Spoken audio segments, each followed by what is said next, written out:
Hi and welcome everyone to today's presentation of Flexion Mobile. My name is Stefan Knutsson. I'm an equity analyst here at ABG, and with me today I have the CFO of Flexion, Niklas Koresaar. Welcome, and the floor is yours. Hi there, thanks a lot. I'm sitting here in London. I'm almost alone in the office. I don't trust my broadband at home, so I'm here. We have few people. We should be 35, but it's very, very quiet here. So if you go to the presentation, next slide.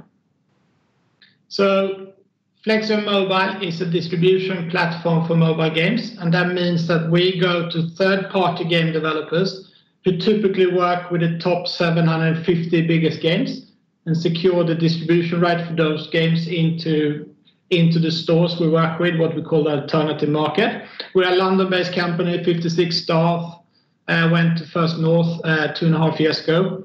As a company, we work with a very, very simple revenue share model where we, someone purchase something and then we split up the revenue between the store, us, and the developer. I'll come back to that. We come pretty far. We have the biggest distribution power on our market. So we work with all the big stores, which is Huawei, Amazon, Samsung, One Store, Xiaomi on the market. We also really built the biggest, already after 2.5 years, the biggest portfolio of games. So we work today with 20 games. It may not sound that much, but if you think about it, the world's biggest developer in terms of have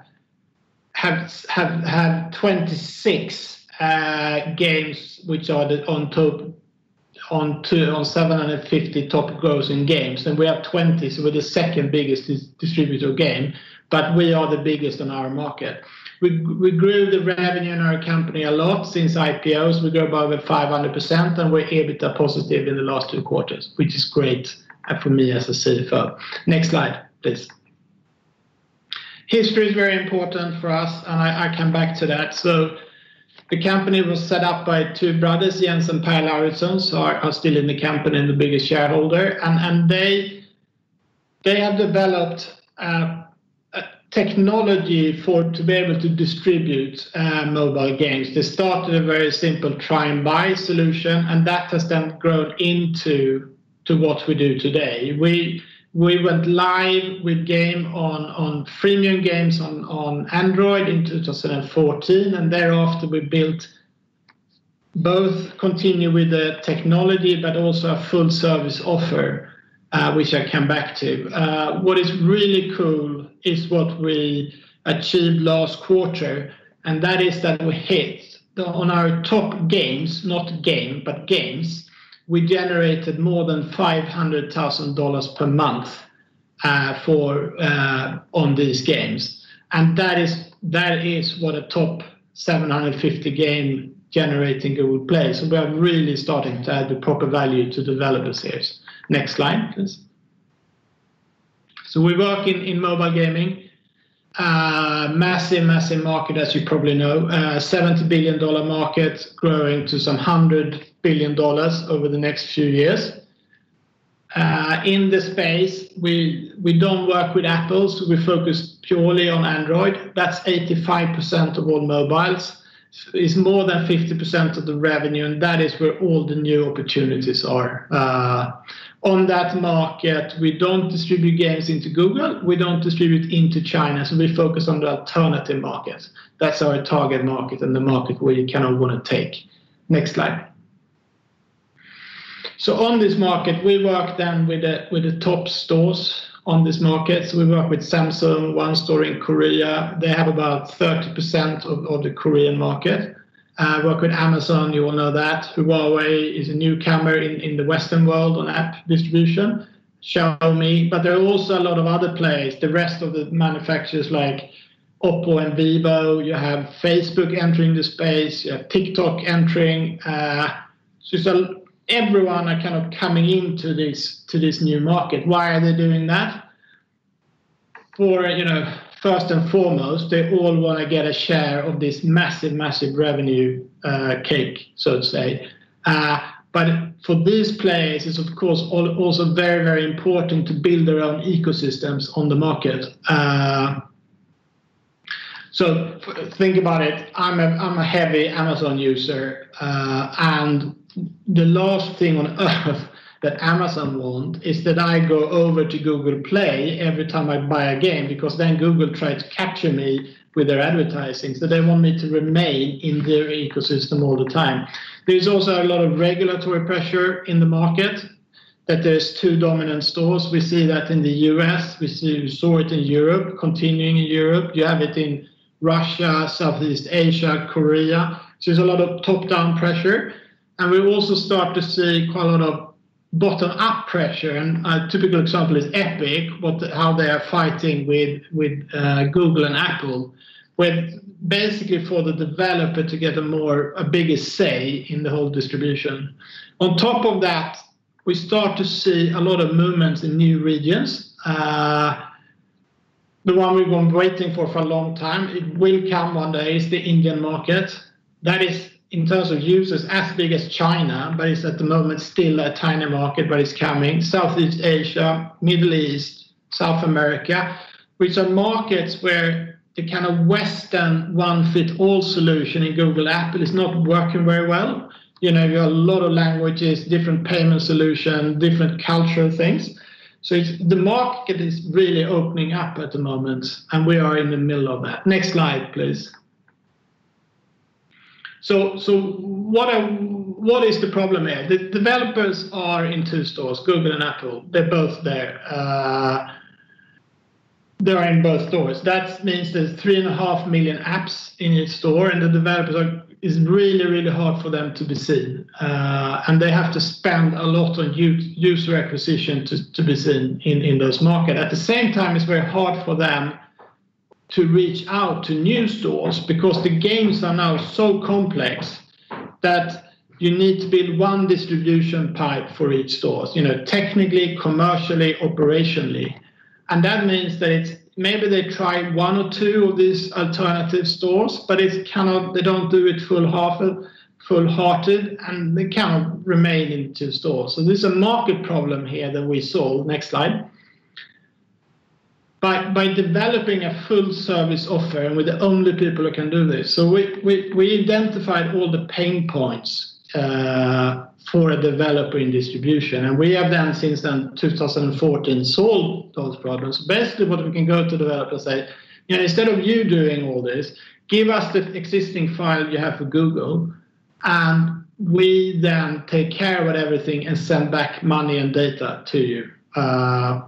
The underlying technology here is very important, and that is that we have a repackaging solution where we can take that file from Google Play and repackage it in our software, and then create dedicated files for each stores. We're the only people who have that technology, and that's really the underlying reason why we could start working on this full service offer. We have a patent in the US, patent pending in Europe on that. In Europe, we still wait. I think it's a COVID delay on responding from the grant office. Next one. So basically what we tell the developer is, you're very good at Google, you're very good at Apple, continue to do that. You don't distribute in the rest of the market. So let us do it for you. Let us become your 3rd distribution pipe to the market. And by doing that, we combine enough value for them to justify to open up a new kind of distribution pipe, which is Flexion. Thanks. Next. Why is it only us who can do that? And that is really why when the history comes in here, because we started this in 2007. So we started with some really simple technology, simple games and simple channels really, and slowly built it up to a position where we are today. And you think about it, it's very hard for someone else to come in now, because if you don't have the channel and technology, you're not going to get the games. And if you don't have the games, you can't build the technology and channels. So it's very hard to enter. So we build really strong barriers of entry. Next slide. So basically what we're doing, we're clearly a first mover on the market. We have a very scalable model. We are creating barriers of entry for others. And we start to see what you call network effects here, where the developers are start introducing other developers. We can work with other games for the existing developers, and the channels are start introducing us as developers. So we build a kind of not an ecosystem or an enabler for ecosystem, but it's our little market here is just growing. It's growing quicker and quicker and quicker. Next slide. We work, as I said, with a very, very simple revenue share model in the company. So we take a game and we convert it, put it out in a store. Someone pays 100 down to the store. Google and Apple take 30%. We have one store, we have 30% store fee. But we also see stores down to 15%, but say on average, they take 20. That means that the store pays down 80 to us. And then we have a kind of soft target to have an 80-20 revenue share with the developer. So 80% of 80 is 64, which is the payout to the developer, and we retain 16. If you look on the last quarterly numbers, we reported 13% margin, but there were some positive historical effects in there, so we are at slightly north of 11%. So yes, there is in this narrow strategy, maybe there's 50% growth potential in margin, but it's important to note that we are not a margin play in Flexion. We are a revenue play, and that's where we focus on. We don't focus on increasing the margin in the company. We see in quarters where we do more than 50% growth in one single quarter, and that's kind of eaten up. That's a much bigger gain than working on the margin in a single quarter alone. What's important to note here also that we sit on the cash flow stream after 80. So that means that we can take in the cash, analyze it, put it together, and then pay it out. So we have what kind of the grocery model, Ica-modellen in svenska, where you sit on the cash and you get what you call a negative working capital flow in the company, which is very good when you grow your revenue. Next one, please. The portfolio has grown a lot. We had 4 games when we IPO'd, and we now grown to 20 games. I must say, with a lot of value into them. But it's fair to note here also that if you look on the KPI section in our quarter numbers, I think we have 7 games in a ramp-up period, which hasn't really kicked off yet. So there's still a lot of potential in this portfolio. We also have a target of 27 games in March 21, which is the end of our financial year. And we maintain that because of a very healthy pipeline in Flexion for the rest of the year. Next one, please. This is an important slide. I think when I talk to an investor, about 90% of them talk about that Flexion is about number of new games. There's a very linear relationship between new games and growth in revenue. And yes, it's one of the axes how we grow. Direct sales. We see that the target number of games we can market was 2.5 years ago was 400. Now we have 800 games we can market.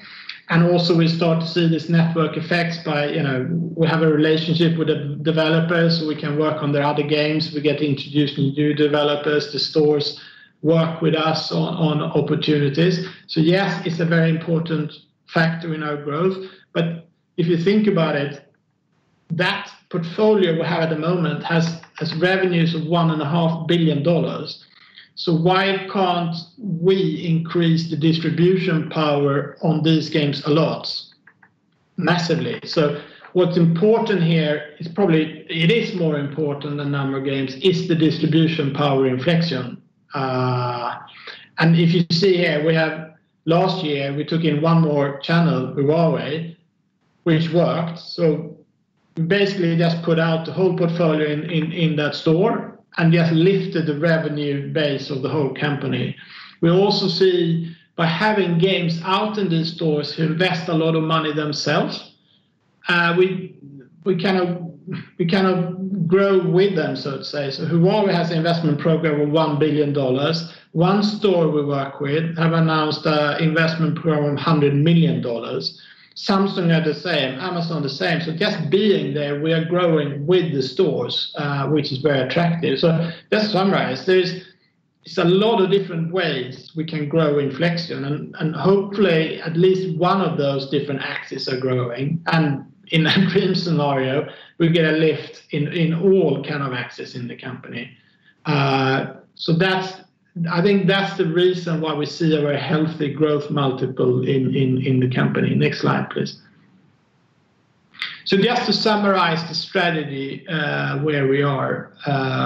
So we have a very narrow strategy at the moment. We call it earlier go-to-market strategy. I think we're beyond go-to-market, but it's still increase the number of games, increase the number of channels, and get stronger distribution on existing games. It's narrow, simple, and very focused, and that's what we do at the moment. And with that, we have a lot of growth opportunity. We have a model where you get a very diversified risk profile, both in games and channels. And we see what we see as something I learned over my years in Flexion. It is quite painful to build a platform. It's very costly because you need to do a lot of development and processes. But when you reached it, you come up to your critical mass, which we have done, and I show that in the financials. You can operate with a very low marginal cost in the company. So it's a beautiful position for us to be in. So existing strategy, stable, diversified, profitable platform.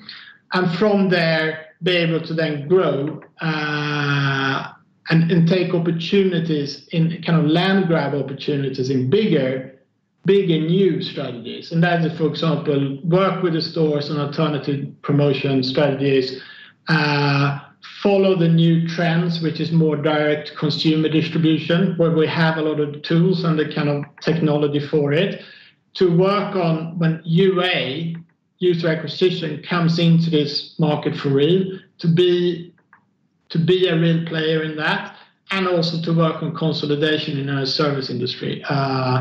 All strategies, which is things we're thinking of, but it's not the core strategy at the moment to develop, because that is the green sector.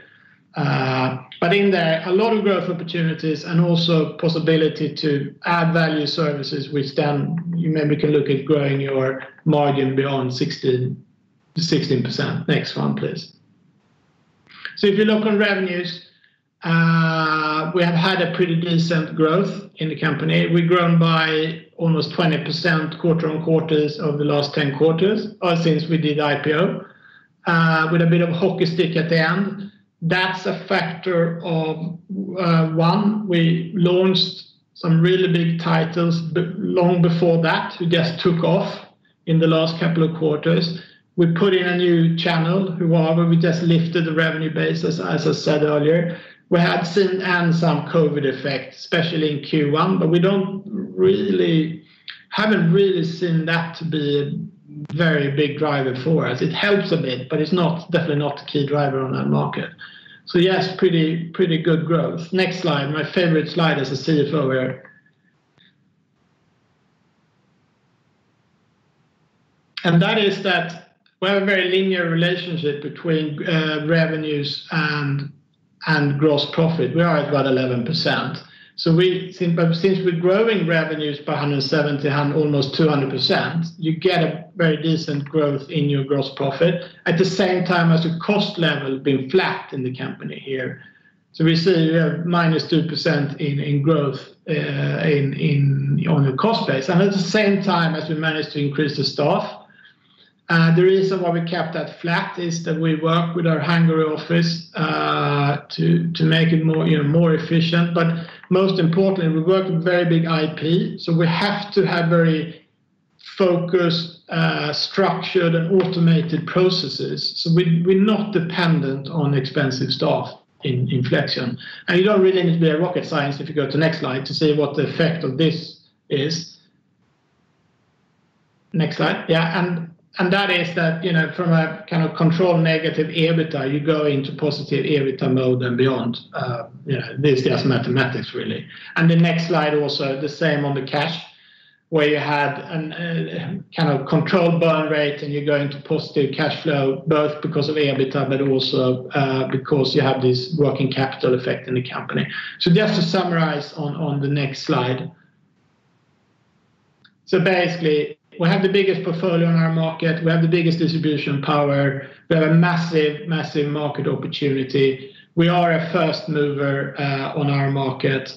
And we have a very, very clear strategy how we're going to go forward. And from that also that we see a very, 170% growth in revenue and we're EBITDA positive. So it's a pretty decent position at the moment as Flexion. Thank you.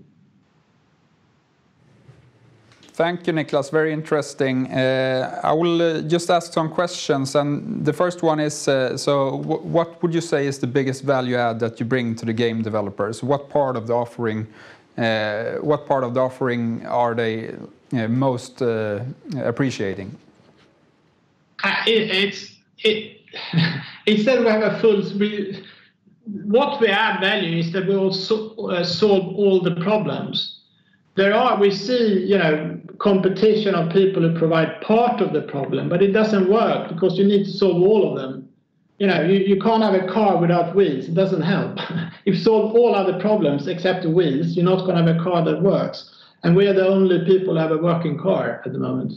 So that is our full service offer.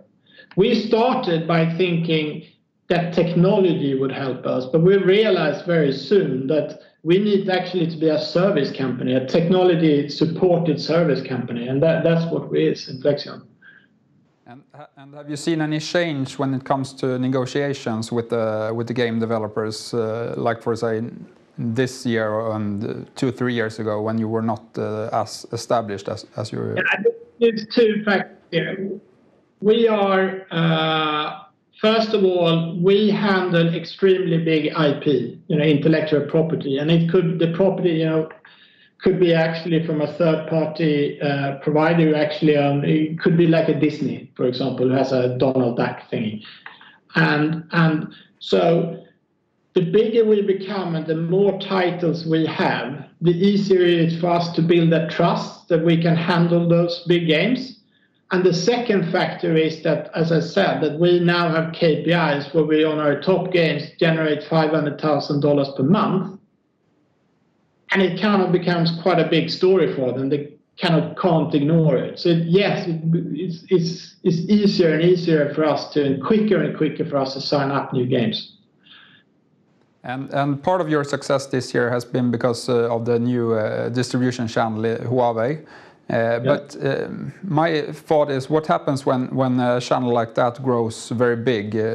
Because my initial thought is like, isn't the game developers starting to target that market directly? There has to be more to the story than that, than my first initial thought. Yeah, but still we work with many channels, and I think you need the combination of them to be strong enough for do it. They're not going to do one because it's not big. The opportunity is not big enough for them. And then on top of that, with Huawei, they don't have the Google functionality, and it's quite tricky for the developers to actually get it to work with them. And that's something we work. So I really don't think that is a problem for a long time for us. Okay, perfect. And then if we look at the development here in the recent quarters, you had very strong growth. And in the same time, you have kept costs under control. So your total SG&A has dropped from 33% of revenues down to below 15%. What has been the main driver here, and do you think it's a sustainable level to be at? I think it's very much we just reach critical mass on the platform where you have a product that works and you have the knowledge in the team and you built enough capacity to work to operate where we are. It's very simple, and at the same time you're getting strong titles that grow a lot. So it's yes. Okay. Just to continue as is. Okay, perfect, Niklas. And then to just lastly, you mentioned that you have also future growth possibilities from hybrid stores and so on. Which one of those are you most excited about? As I said, we are not. The strategy at the moment is what I call the green side of the left side of the strategy. But we are kind of looking into the new ones and see where we're going. Of course, user acquisition, it drives the whole market at the moment, and that will come to kind of our market too. And we're then in a perfect position to go in and be a real force and enabler of that one too. And it's a massive opportunity. But the other twos, let's see. It's a little bit what we see how the market develops. We learn in all fronts and we see where we end up. Okay, perfect, Niklas. Thank you very much for presenting with us here at ABG today. And yeah, thanks. Well, thanks.